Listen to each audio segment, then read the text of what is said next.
Welcome to the Opportunity Podcast, where entrepreneurs come to learn from real buyers, sellers, and industry experts on the lesser-known growth opportunities to build their online business empires.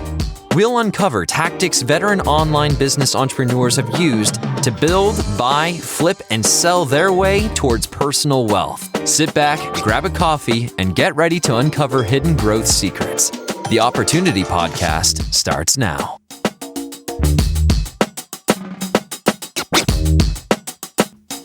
Welcome back to the Opportunity Podcast, your go-to resource for hitting growth opportunities throughout online business. We're your host. I'm Sarah.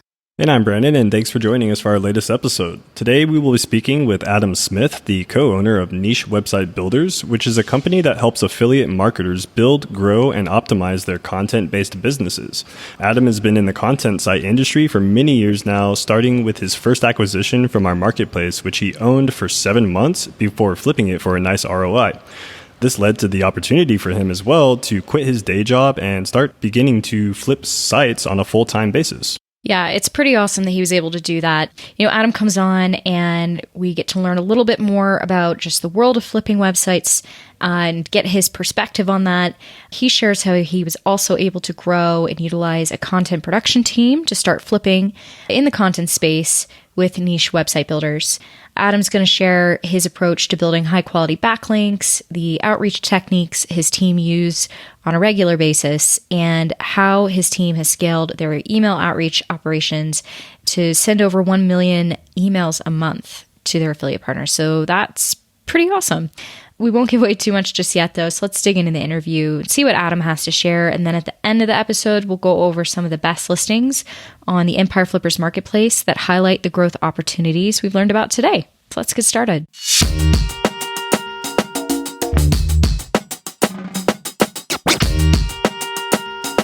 Welcome back to the Opportunity Podcast. So great to have our newest guest on the show today, Adam Smith. Adam, how are you doing today? I'm good, thanks, Sarah. I'm really good, thanks. How are you? I'm doing quite well. I'm wondering, where are you in the world right now? I'm in a very dark and dingy Wales in the UK. Dark, dingy, more importantly, very locked down Wales in the UK, right? Yes. Yep, pretty much everything's locked down. I'm glad this isn't a video because I'm desperate for a haircut. Yeah, I constant struggle for so many people. As we were saying offline earlier, it's the benefit of this show is, video free, so nobody has to get a haircut coming on. So thank God, because I don't think Brandon and I have had any either. Cool. So we got to talk a little bit offline. Now, of course, everyone here has not been able to learn a bit more about you. So let's kick things off. Tell me a little bit about who you are and how you got your start working online. Sure. So I'm 33. I've been working in digital for forever, pretty much, essentially. Prior to kind of leaving the corporate world and working on sites full time, I worked for a digital marketing agency. It was a paid marketing agency, so it was paid traffic, think like Facebook or Google and that kind of stuff. And the agency helped UK universities attract students. So my job there was digital strategist, and it was my job to come up with what channels we should use, what messaging we should use, and when we should reach out to these students to try and attract them to come to a certain university and obviously pay a fee to do the course. And prior to that, I was with another agency, which was a very specialized agency. They were a video ad network, but only focusing on Asian publishers. So any Asian publishers with decent traffic, we could help them monetize their site with video ads. And I was working more on the advertising operations side of things. So on the day-to-day running of the actual adverts, implementation, working on the back end in Google Ad Exchange account, setting floor prices, and basically trying to figure out how to get these publishers more money. That's a really interesting story, Adam. So I'm curious, you were able to start off the online business world in the marketing agency space, and you were kind of running things on the back end for these companies. How did you eventually find your way into buying and selling websites, even through our marketplace as well? Yeah, so in some shape or form, I'd always been involved in affiliate marketing, kind of a side hustle, even back in the day where I would take offers from Peerfly, like the CPA network, and try and run offers on paid traffic there. And when I worked for the last agency, I'd had some money saved up. I kind of want to do something for myself. I want to do something on my own. I feel like I've got the necessary skills to do it. And I actually bought my first site from your marketplace. That was my first actual acquisition. Oh, wow. Yeah. And I believe that was a content site as well that you had purchased from us a few years ago. And you were able to flip that business, you said 7 months after you had purchased it from our marketplace? Yeah, it was the first site I bought. It was literally in a niche I knew literally nothing about. It was an Amazon affiliate site. It was in the smoker and barbecue niche. And we have barbecues in the UK, but we don't have smokers. I didn't even know what a smoker was when I bought the site. And then I worked on that site for 7 months, did a lot of technical changes and a lot of structural changes on the back end. And then I did a ton of content. I wrote all the content myself, which was, I'm not a natural born writer. I wouldn't list that as one of my skill sets. It was actually quite a lot of work in the evenings or the weekends. And then, yeah, I flipped it then 7 months later for $60,000.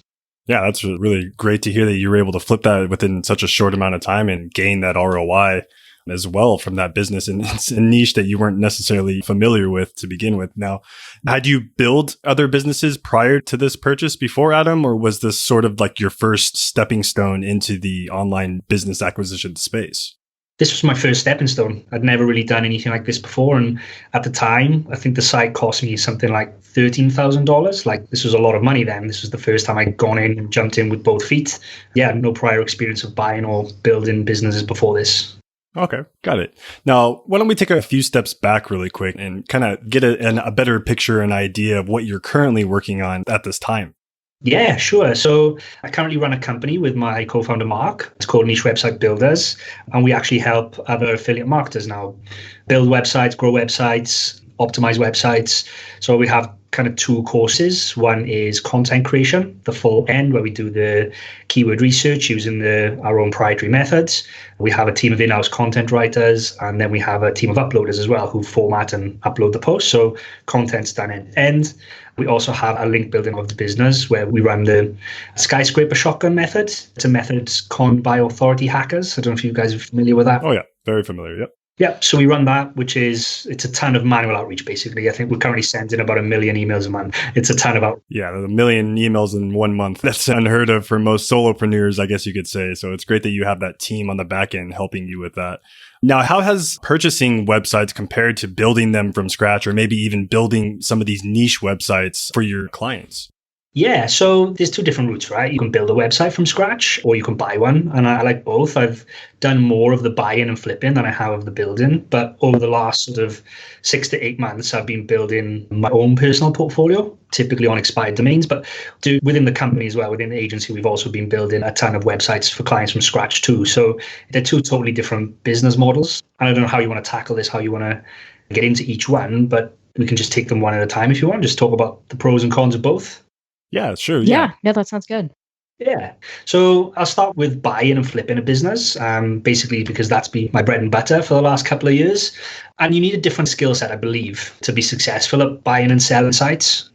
You've got the buy-in, obviously. You've got trying to find the good opportunity sites. And, there's certain things that you should look for when you're buying a site, whether that be under monetization, whether that be some structural changes that you think, fundamental technical issues that you think you can fix pretty quickly and gain a nice quick ROI, or whether you think, you have an advantage in the niche. Maybe you have connections to different affiliate programs, or you have intimate knowledge of that niche that most other people don't, and you can apply that to grow the site. So you kind of have to be aware of your specific skill set is when you're buying and flipping sites.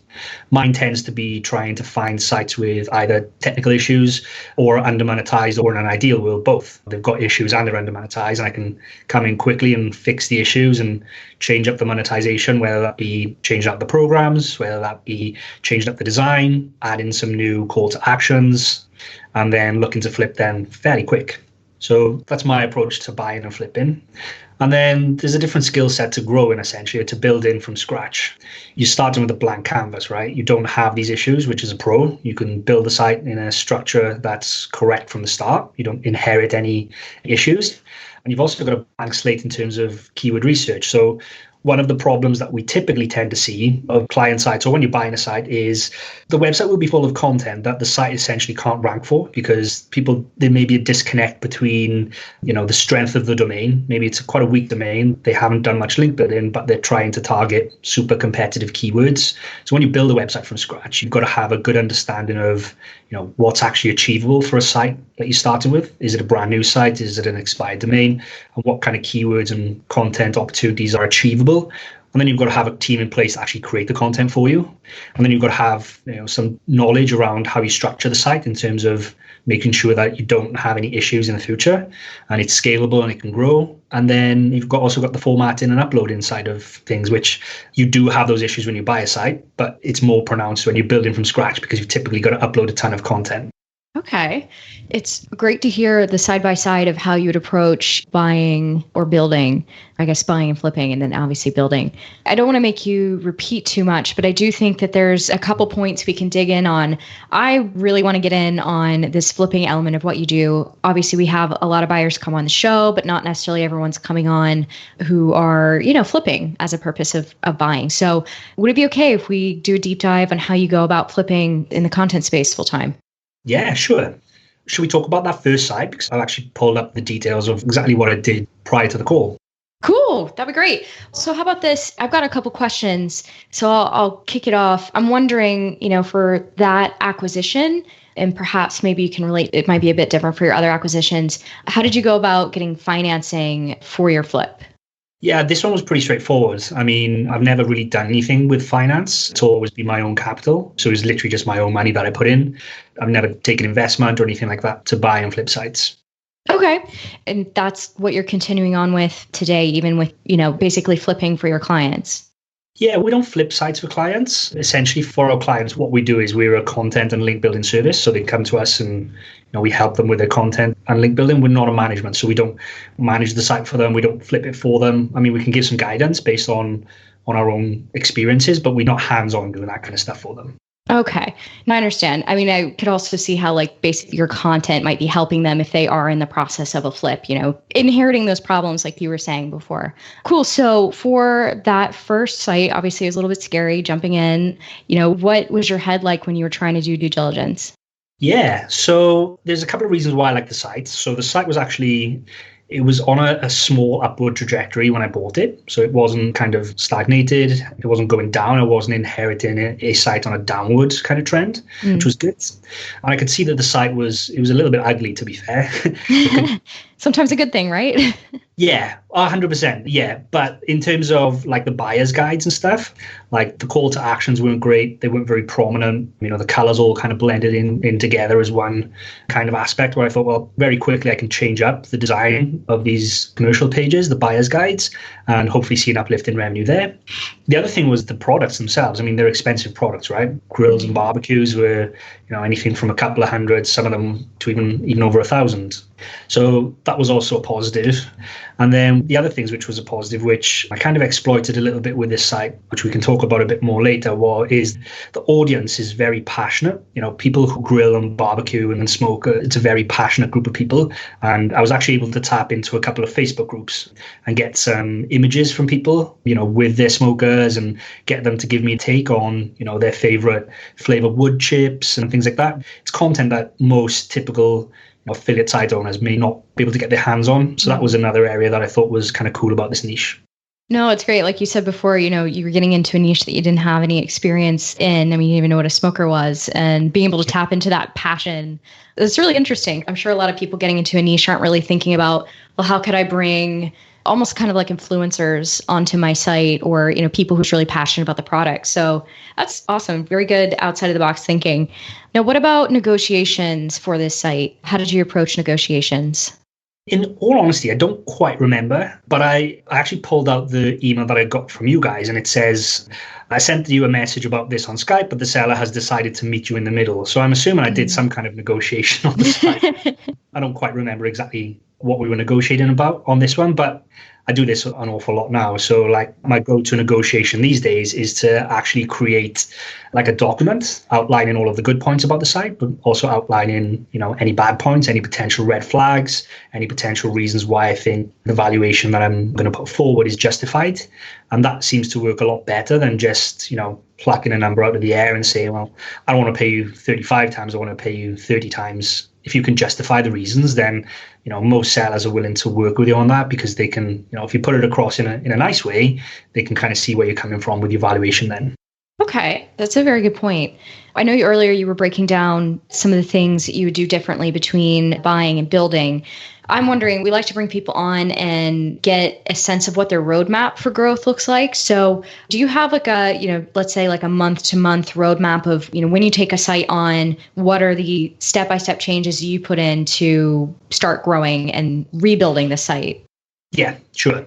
So the first thing that I do pretty much straight away is install a plugin that will allow me to export all of the post titles and the URLs. And then I put that into a spreadsheet and I categorize everything. Sometimes it's already set up in the back end as, they've got different categories set, but I like to set it myself as if I'm restructuring the site. So I'll have a list of all the posts. Firstly, I'll mark them down, whether they're commercial or informational intent. And then I'll try and categorize them further. So I've kind of got a good idea of exactly what content's on the site, what the split is between commercial and informational, and then kind of what the subcategories are. The next thing I'll do is I'll download the last 30 days organic traffic data from analytics, and I'll match it to the URLs so I can see what are the top pages based on organic traffic. And then where possible, then I'll basically do a sum if for the categories so I can see if the site has 5 categories, which one is doing the best in terms of organic traffic. I'm just trying to get a good understanding of what Google thinks about the site, what subtopics it's doing well in, because they're my first port of calls. Basically, I want to try and always capitalize on what's working best. Once I have that data, I then start looking at the top commercial pages by organic traffic and having a look at the design. So can I quickly change it over? I've got a go-to design now, which we've tweaked and tested over the years, and we know that it works and we know that it converts well. So typically on any pages that are driving within the top 20% of that are driving organic traffic, we'll switch over the design to our template, which is basically introduction, 3 product box at the top with editor's choice and best for value, and then the product reviews underneath. But it's a very simple design. It's big images, big call to actions, where the call to action buttons are the opposite color of the main color scheme of the website, so it stands out. Buyer's guide and then FAQ section underneath. I always try and find and embed a YouTube video as well then. So that's my next port of call, is changing over the design for the top pages. I don't bother changing, or typically don't bother changing the theme of the site or anything like that. I'm just interested in these top commercial pages because that's where it's going to make the difference. And then once I've done that, my next port of call then is any internal linking opportunities. Does the site have any internal links? Are they good? Have they been done correct? And this used to be a very manual process with a spreadsheet. That same spreadsheet that I created earlier, that would be kind of like my master spreadsheet, and I'd lay out the plans for internal linking. But Spencer Hawes now has a plugin called Link Whisper, and I use that now. It's so much easier and quicker than doing everything from manually. And then once I've done that, then I start to look for what new content opportunities are. So I've changed over the design. I know exactly what's working well. I'll go back through my top pages and I've got a little checklist. Does this post have at least 5 product reviews? If it doesn't, then I need to add to make it at least 5 product reviews. Does this post have a buyer's guide, and is it in depth enough? It's either a yes or no or a maybe question. And then does this page have an FAQ section? And again, it's a yes or no or a maybe because it has maybe one question. And then I'll put those in a sheet, and it's basically like I use conditional formatting. I go through and update each post to make sure they have at least 5 product reviews, an in-depth buyer's guide, and lots of FAQs until I get it green across the board. And only then will I start looking to create new content and add new content to the site. Okay. So yeah, you've basically taken a more analytical approach to gathering the data from the existing site. You're putting it into these spreadsheets, and then you're analyzing what is the best performing content based on what Google deems as far as ranking factors are concerned. And then you're able to have a better picture, I guess, in what specific topics or categories you need to focus on. And I think that's really interesting to see your approach on this, because I think what we come across with many content site buyers, they kind of just start going to work on a website that they've just acquired, and they don't really take that analytical approach that you've kind of implemented into your strategy. And I think that our listeners can gain a lot of value from that. Now, I'm curious, Adam, so what is the typical time frame that you're holding on to these businesses before you decide, okay, now is the time to go ahead and flip them for a profit? It depends on the business. So every website reacts differently to these changes. I literally bought one in November and I sold it literally like 2 weeks ago. So that holding period is quite short, but typically it's 6 to 8 months is a good holding period for this, really. Okay. So about 6 to 8 months, you can kind of gauge the market at that time, get another evaluation for the business, and then flip it from there. Okay. That's really interesting to see. Even within that short amount of time, are you seeing like substantial outcome in your ROI with these flips, or what is your typical outcome for these flips that you've noticed over the years? Yeah, so I've got a bit of a sweet spot in terms of like valuation that I buy and then sell at. So I typically buy sites below $20,000, between $5,000 and $20,000. So they're quite smallish sites. And then typically once the work is done, I'll try and at least double my money on them. And was that the case with the first content site that you purchased with the barbecues and the smokers? Did you flip it for 3 times what you had originally acquired it for? Or? No, that one was actually quite a bit more. So I bought it for 13,600 and then flipped it for 60,000. But in the time that I owned it, it also generated just over $11,000 too. Oh, wow. Okay. So almost in the 4x range then. Okay. That's really great to see that you were able to gain that ROI in such a short amount of time as well, too. I'm sure a lot of our listeners and buyers out there are looking to capitalize or to gain those types of ROI numbers themselves, too. Now, how has flipping become an investment vehicle for you? Do you see this as a long-term strategy or long-term career commitment that you're going to be making now? Or is this something that you're just essentially waiting to see how the waters tread from here? Yeah, I mean, it's been my full-time income since I left my day job. And then obviously we started Niche Website Builders going back around 12 or 13 months ago. I'm still pretty active in terms of buying and selling. I'm actually looking for specific types of sites now, which are actually really hard to find. They're all off-market deals, basically looking for sites which have been around for 10 years or so, super under-monetized, may have not been updated for 2 or 3 years, and they're not for sale anywhere. Maybe they literally have been updated for years. I only need to find like 2 or 3 of those a year and buy them and do them up for it to be, a very decent full-time income. So that's kind of what I'm focusing on now rather than buying and selling lots of smaller type websites. Excellent. So I wanted to break down a couple different things here. First, I was thinking I'd love to get into your take on email marketing. So I was wondering, how do you orchestrate a successful, email marketing campaign? Do you have any like do's and don'ts in mind that you've discovered along the way? In all honesty, I don't do any email marketing with my affiliate sites. That's one area which I don't know anything about, to be fair.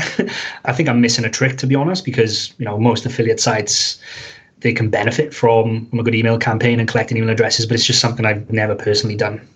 Okay. Well, how about, take a step back. I mean, I know you're sending 1 million emails a month for the outreach. So that's an impressive kind of feat. So how do you go about doing that and making that work for you? Yeah, sure. So to understand where we're coming from there, it'd be good just to give a recap on the process of a shotgun campaign, what it looks like. So we start by doing a lot of research, background research around what type of content naturally gains links in this niche. So, we could be looking at the golf niche, for example, client who's in the golf niche, and we do a lot of research around other competitor sites, basically around, what type of content acts as a link magnet, a natural link magnet. They've got lots of links to them. And then once we have that, or we have a couple of examples of those, we'll go away and we write a content brief that basically combines all those together. And then we'll have one of our content team create this piece of content. Usually it's about 5,000 or 6,000 words, so it's a very in-depth guide. It's always informational based. It's not commercial based. We have some nice custom graphics made for it. So it's a real standout piece of content. And then once we have that piece of content, we then start doing some research around prospects. Who can we send these emails to? And we've had some software made, and we use a couple of different scripts to pull data from different tools to allow us to grab these lists of prospects that are relevant to the niche we're looking at. And then we use a tool called hunter.io. And Hunter then goes and finds the email addresses and the contact details for this list of prospects. And then we use another program then called Mailshake, which is basically how we handle the sending and replying of emails to then email these prospects, tell them about this awesome piece of content that we've created and how it would be great for them to link back to it because it would be beneficial for their audience. And then we have a whole managed inboxes. And since the last 8 months that we've been doing this, we've seen a shift in the market. 8 months ago, it was a lot easier to get a link placed for free because the content was awesome. The market's changing all the time, and it's getting more and more difficult to get free links placed, even if you have like an amazing out of this world piece of content. And I don't know if that's people are realizing that they can charge people for links, or if more and more people are trying to build links and they're getting more and more of these types of emails into their inbox. Or people are using Spencer's approach to sending out these emails, I guess. Well, I was about to say, you make outreach look easy. I mean, we obviously are doing kind of our own outreach for different things, but it almost makes me want to hide this episode from our director of marketing, Greg, because you make it look so easy. I don't want him to get inspired here and go, well, you guys need to change things up. You need to send 1 million emails. Yeah, he would say that too. Yeah. Yeah, exactly. so much that goes into even just setting up one campaign. I mean, Absolutely. we've got three levels of campaign, kind of like small, medium, and large. And on the large campaigns, we have to use three different inboxes because we can't warm them up quick enough. So month one is all about setup and warming up the inboxes. And we've got specific techniques that we've tried and tested over the last couple of months to try and warm up inboxes quicker, allow us to get to maximum daily sends quicker. And yeah, it's a nightmare. And then sometimes you hit a spam filter and we have to register different domains. So we never jeopardize a client's domain by sending these emails. We always register a separate URL to send the emails from. So it sounds easy, but there's a ton of work that goes in the back end there. Yeah, no, absolutely. I'm glad you're pointing that out because it is a ton. It's not just like put something in Mailshake and fire and go. There's just so many different steps to it. And obviously we see that on our end, but I mean, terrific that you're able to really make that work.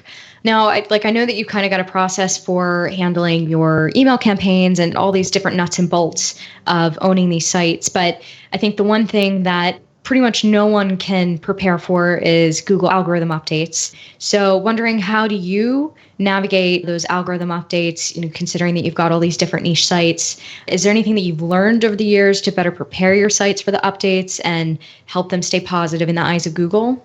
Yeah, I mean, that's a really good question. And it's difficult to kind of answer because it's so difficult to understand exactly what happened in a Google update these days. It's not like the updates of years gone by where they target one specific thing and you could kind of go away and fix that and hope things will come back.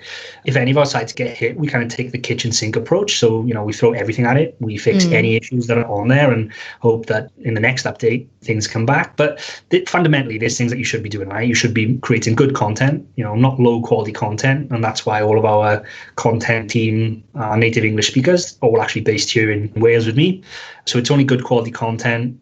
No link building is white hat, but it's as white hat as you can get because actual manual outreach. We're not building links on spammy guest post sites that have got links to a million other sites that have nothing to do with the niche, for example. So it's good link building and good content are the main things that you can do basically to try and make sure that you don't get hit with these updates.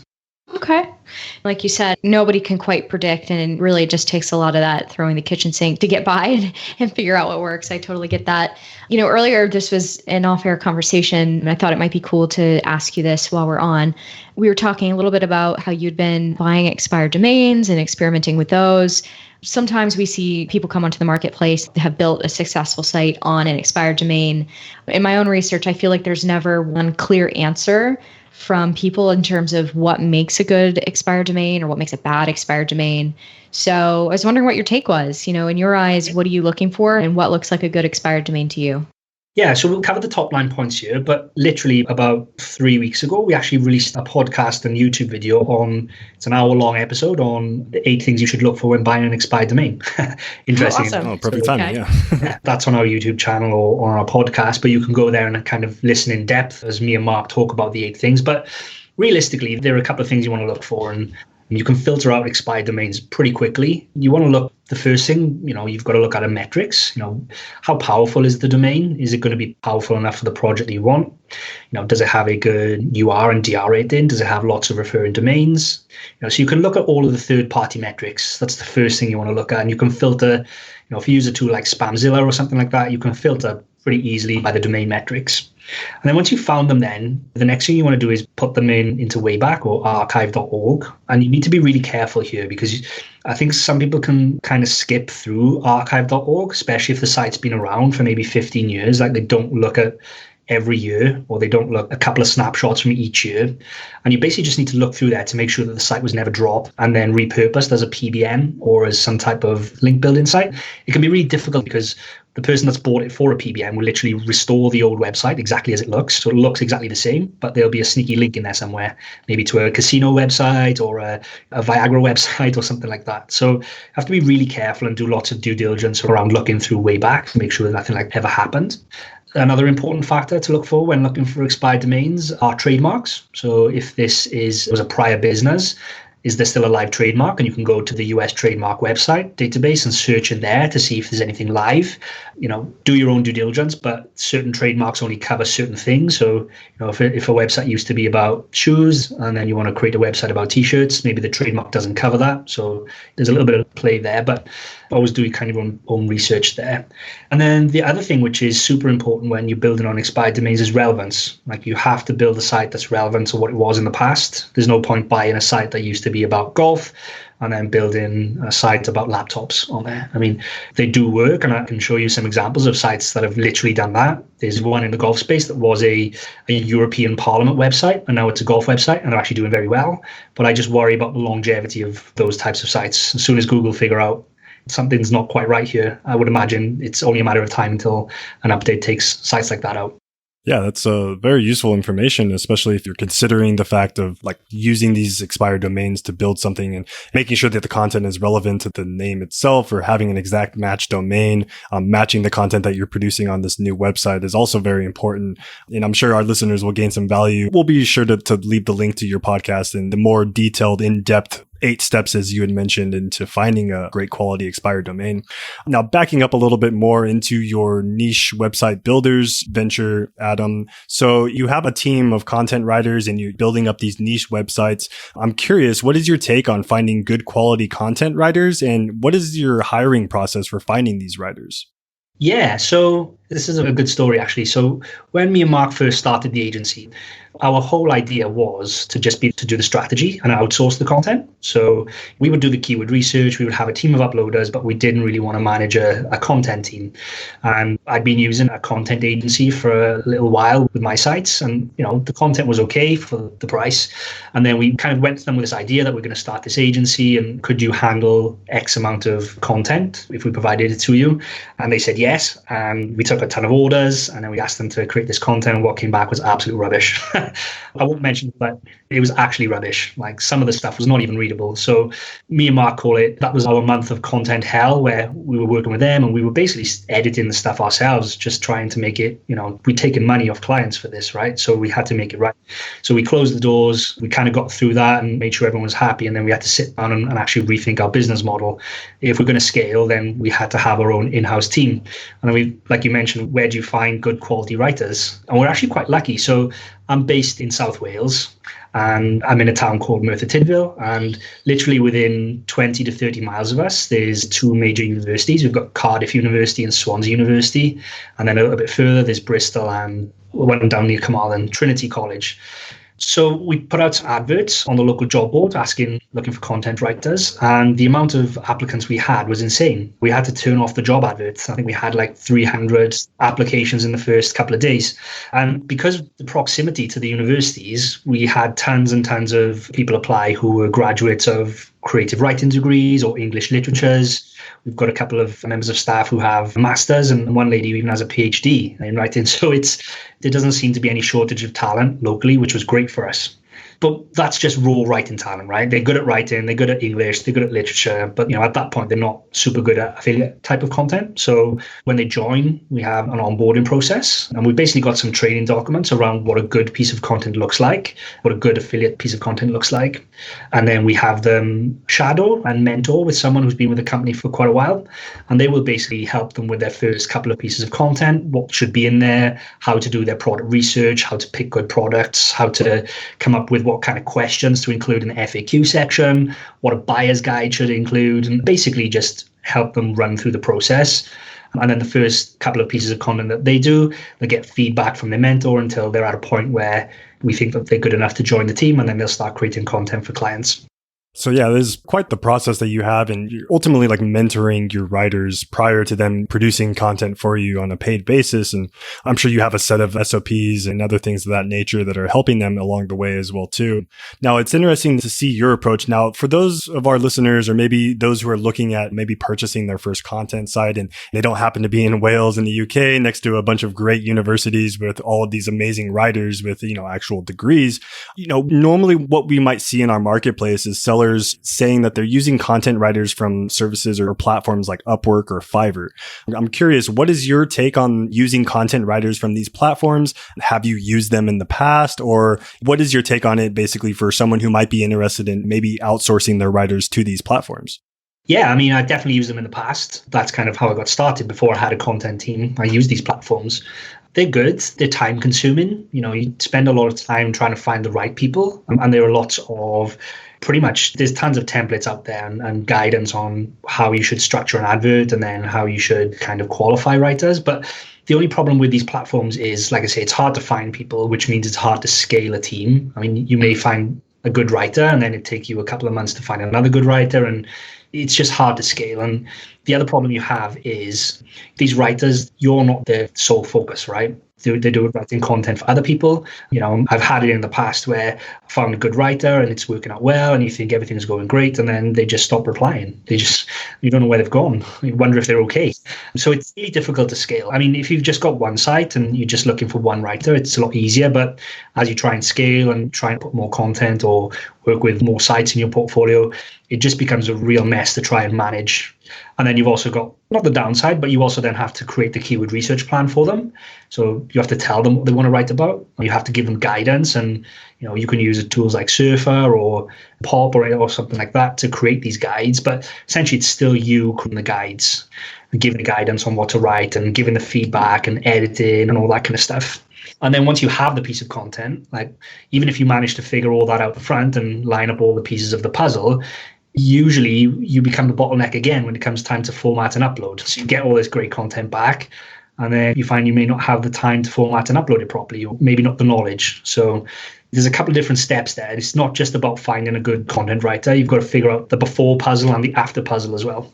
Yeah, absolutely. Yeah, I was just going to weigh in on that because I think it's really interesting because we definitely have a lot of people who cycle through and will just rely on outsourced work, but you never really hear the other side of like, well, actually having an in-house team is super beneficial because of all those little steps that you don't really think about, because it's not purely content. Like you're saying, it's like the editing or the uploading or the fact that they can just disappear on you and they're not actually focusing on your work only. There's something to be said about that. So I think it's interesting to hear your perspectives. We don't always get that, like the in-house team argument. You know what I mean? Yeah. Yeah, you're ultimately. Yeah, and I think that maybe that's because building an in-house team is hard. Yeah. It's hard finding outsourcers, but it's even harder trying to build a team to do all that fluidly together and manage them. Yeah, I really think that's incredible. Like you were able to find people locally. And I mean, obviously in COVID times, you're probably not able to like meet up with your team, but just the fact that you were able to use local talent, you kind of have a sense of maybe how they are and what their skill sets are. I don't know. I think this is going to be a good note. Maybe there's other people listening to this who want to get in the content game and go, why didn't I think about the fact that I'm near really good universities? Like that's should have been an obvious choice. But yeah, that's great. I'm really happy that's worked out for you. Oh, that's awesome. Yeah, I mean, and once you build that team, it depends on how big you want to scale it then, but then you've got the headaches of employing people, right? Yep. So at the moment, we're creating about 3 million words of content a month. So we also have to create keywords for about 3 million words of content. And then we also have to format and upload that kind of content as well. So just managing that whole process as you get bigger, it just becomes hard. Yeah, especially if you're hiring freelancers, if you're using these platforms like Upwork or Fiverr, and they're on more of like job by job or a case by case basis where you're still having to come in and do a lot of the extra additional tasks and work that you had mentioned as well too on your own. So yeah, no, I completely understand and agree with you as well. And for our listeners who might not be as close to a university as you as well, Adam, do you have any other sources or any other platforms that you would recommend in finding these higher quality content writers or content producers for potential content site owners? Yeah, I mean, in all honesty, you don't have to be in close proximity. We've kind of learned this with COVID. I mean, probably about 70% of the team that we hired last year, we never met in person. Right? We've never met. We interviewed them over Skype, and they work for us over Skype, and we have our team calls over Skype. So you don't actually have to be in close proximity, and anyone can go on to, it depends where you are in the world, but in the UK, we have a job site called Indeed. Anyone can go on there and create a profile and set up a job advert. That's close to a university. You don't have to physically be there. Either in person, right? Okay, yeah, that makes sense. And it's also a great job board that I'm very familiar with as well. And I guess maybe some of our listeners might have thought of that approach to outsourcing, VAs or content writers. Maybe, I guess we're kind of in this whole mentality as business owners, especially in the content space, that we have to go to these platforms like Upwork or Fiverr to find these great quality candidates, when really any type of job will produce the same type of quality content producers at the same time. Now, on the subject of growing content sites and growing and scaling your businesses, should content site owners look to monetize their business in other ways outside of just affiliate links or maybe the Amazon Associates program using display advertising? Is that an approach that you take when you're scaling or growing present acquisition that you just acquired, as far as just one way that you can gain higher revenue numbers right from the beginning? Yeah, 100%. So that's a good thing to look out for if you're buying a site. So if you're buying a site and it's only monetized with Amazon, for example, it has the traffic and you can apply for display ads pretty quick. That's a very easy, quick win.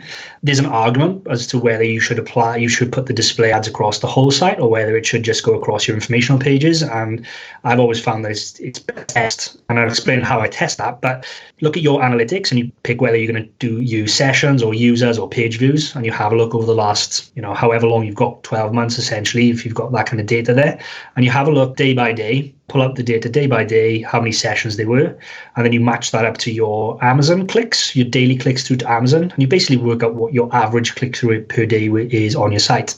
And then over time, you get a good understanding of what your average click-through rate is. And then you implement the display ads, and I do it site-wide initially, put it across every page, including my commercial pages, and then I'll leave it for a couple of weeks and I'll monitor that click-through rate. And some sites I've had where the click-through rate is not affected at all, and then other sites I've had and the click-through rate drops by half. So it's literally a site by site. You have to test it. Some sites you can put ads across all the pages. Some you lose more revenue by putting ads across all the pages, and you should just stick to informational pages. Yeah, it's really an interesting take on your approach to adding display advertising into your content sites. And I'm sure our listeners can gain some value from that, and making sure that you're always testing before implementing and making something permanent, I guess, on your site in general to alleviate any drops in normal affiliate traffic that you're hoping to gain. So that pretty much wraps up the bulk of the questions that we had for this call for you, Adam. We usually like to end these episodes with a few rapid fire questions just to kind of get quick answers on your take in this online business space. So the first one is, why do you feel that other business buyers or maybe content site buyers should get into flipping websites versus buying and holding? It's a good question, because our model is to flip and my business partner Mark's is to hold. He doesn't sell anything. Gotcha. So we literally have the opposites there. And it just depends on what you're in this for and what your view is, right? So Mark's in this for the long term. He likes the cash flow element of things. It's steady cash flow each month, and he's literally just trying to increase his monthly cash flow with every acquisition or with growth. For me, I'm more interested in the flip price. Like, the cashly month flow doesn't change my life in any way, but it's the flip, the capital gain that I get at the end of a flip that I'm actually in this for. So I don't really mind foregoing any kind of monthly revenue, whether I reinvest all of the monthly revenue back into the site when I'm growing it, and then I'm trying to cash out on the flip at the end. So it just depends on your take on, what's important to you. Okay. So what about tools or resources for aspiring entrepreneurs? Is there anything that sticks out to you that you could suggest for people who are new to online business? Our podcast. Which we can link to. So we have a podcast, and we also have quite an active Facebook group, but there are tons of resources, right? So, and tons of Facebook groups. So you've got Spencer Hawes' Niche Pursuit Facebook group, which is a great community. You've got Matt Diggity's group, which is another great community. You've got Matt Diggity's course, the Blueprint course, which is great. In fact, we bought that course for our team to actually go through. So we can educate our team on, if they wanted to start their own sites from start to finish, what that looks like. So I highly recommend that kind of stuff. And then it's just about connections, just trying to make the right connections with the right people. And typically that's done over social media. And there doesn't seem to be a definitive go-to one website to learn everything. It's kind of spread around everywhere, but those places are good go-to places to look for guides and help and advice. No, it's a good point.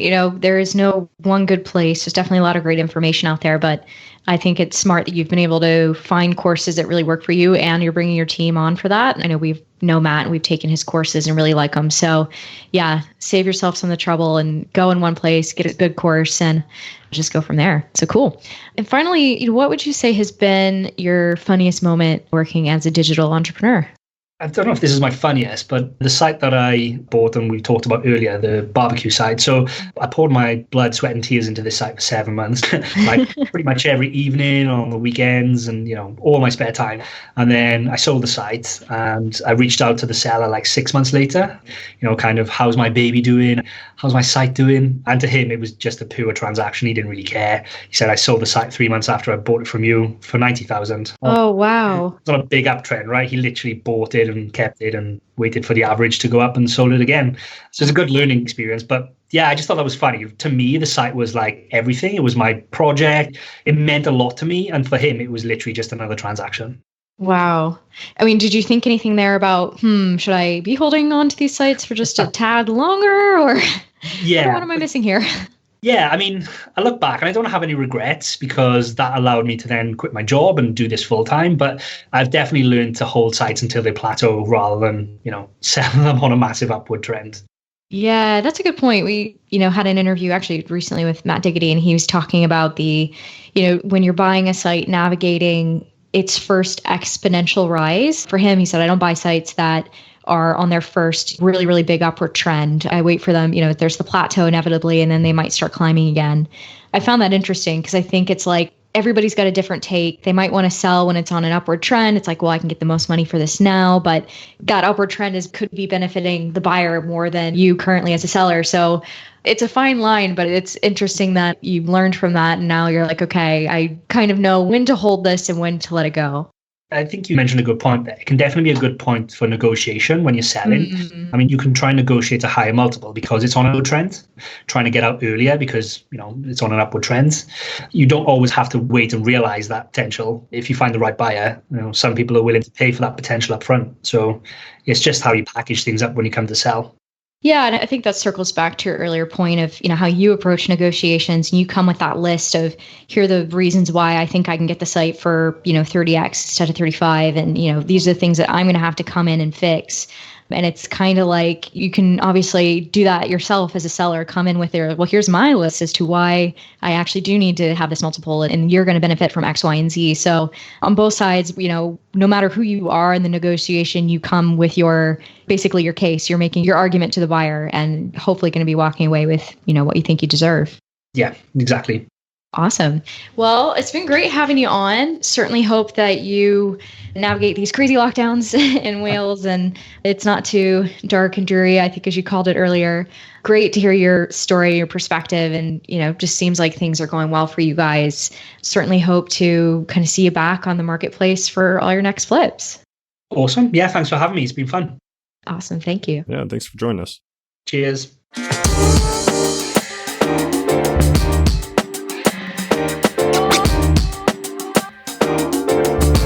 Everyone, as promised, now that we've wrapped up the episode and learned a bit more about how you can start flipping websites full-time, we wanted to connect you with some of our best listings in the content space. So first, we have listing 48901, a subscription and drop shipping business in the art niche. Here are the top 3 things I like about this business. First, it's a successful subscription box service, and the business has well-diversified revenue between its Shopify stores and from the subscription box. So it's going smoothly, and I think that's something you don't see commonly in that sort of niche. Other than that, it's received awards for its sales achievements, and it has a solid 2-year relationship with its suppliers. So these are some top-level things, but I think they are 3 elements of this business that really stand out. Yeah, it's really awesome to see these subscription box businesses coming onto our marketplace and, seeing some of the foundation that the owner of the business has already established for a potential buyer is really great to see that they've already done a lot of the legwork for them. What leads me into my listing for this week is listing number 50455. So the owner of this business has also set up a great foundation for a potential buyer. The fact that they've included 37 domains, including all of the content and site files. So really broad perspective of domains that are included with this business, but also helping to bring in a lot of traffic as well. There's also 6 additional domains that are included, used as 301 redirects, and an email list with over 1,000 subscribers. So really great for this type of business. It's an affiliate business, for technology and cybersecurity. So Really great to have that broad perspective for someone that might be really familiar with SEO or looking for a business that they can come in and maybe even turn some of these additional domains that are included and flip those on their own as well too. Offers, a great opportunity for a potential buyer. Another thing that's also included with this business is a team that consists of 15 staff and employee contracts. So you as the business owner, you wouldn't be necessarily managing these multitude of domains all on your own. You do have a team already in place that are going to help you, with the transition and also help you to grow and scale the business. And that pretty much wraps up this episode of the Opportunity Podcast. So we hope that you gained some valuable insight to the opportunities that digital acquisitions offer. And if you would like, click the link in the description or visit empireflippers.com/marketplace to learn more about these businesses or other listings currently live on our platform. If you enjoyed the episode, be sure to leave a comment and subscribe to this channel for more great content that's released every week. So until next time, we're your hosts. I'm Brandon. And I'm Sarah, and thanks for tuning into the Opportunity Podcast.